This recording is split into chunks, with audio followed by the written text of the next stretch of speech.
जय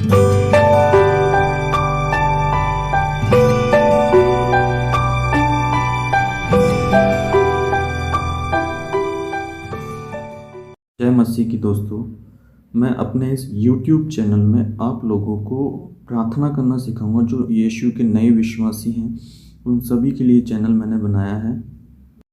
प्रार्थना में हम सबसे पहले अन्य भाषा प्रार्थना बोलेंगे और उसके बारे में 1 कुरिन्थियों पाठ 14 के 14 में बताया गया अन्य भाषा प्रार्थना के बारे में।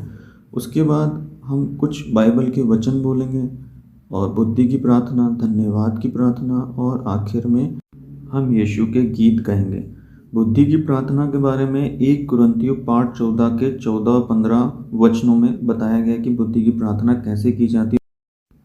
अन्य भाषा प्रार्थना, जिसको हम इंग्लिश में प्रेयर इन डिफरेंट टंग कहते हैं, और इसके बारे में 1 कुरिन्थियों पाठ 14 के वचन 2 में बताया गया बाइबल में। अब ये मिलती कैसे है उसके बारे में मैंने यहाँ लिखा है कि जब हम पवित्र आत्मा से भर जाते हैं तो हमारे मन में पवित्र आत्मा से हमारी आत्मा में अलग अलग भाषा में प्रार्थना प्राप्त होती है। ये जो प्रार्थना है ये हमें स्वर्ग से मिलती है और ये दुनिया की सभी भाषाओं से बिल्कुल अलग है। जिन्होंने बपतिस्मा लिया है और जिनको पवित्र आत्मा मिला है उन्हीं को ये भाषा आत्मा में मिलती है। अन्य भाषा प्रार्थना स्वर्ग की भाषा में होती है और इसे केवल परमेश्वर ही जानते हैं। जब हम अन्य भाषा बोलते हैं तो हम सीधे परमेश्वर से बात करते हैं। इसे न तो मनुष्य समझता है न कोई और।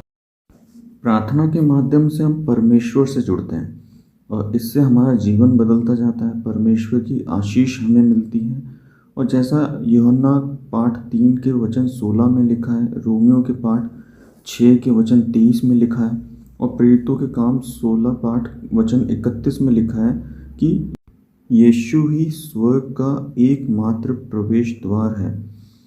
इसलिए हमें 4 बातों को सदैव हमारी प्रार्थना में रखना चाहिए। उसमें से पहला है कि हमें परमेश्वर से मसीह बुद्धि मांगनी चाहिए, दूसरा मसीह मन मांगना चाहिए और तीसरा मसीह जीवन। और उसके बाद हमें परमेश्वर से प्रार्थना करनी चाहिए कि प्रभु परमेश्वर हमें मसीह का रूप बनाए, अर्थात हम पर यीशु मसीह के गुणों को जाने और उसे अपने जीवन में, अपने स्वभाव में लाएं।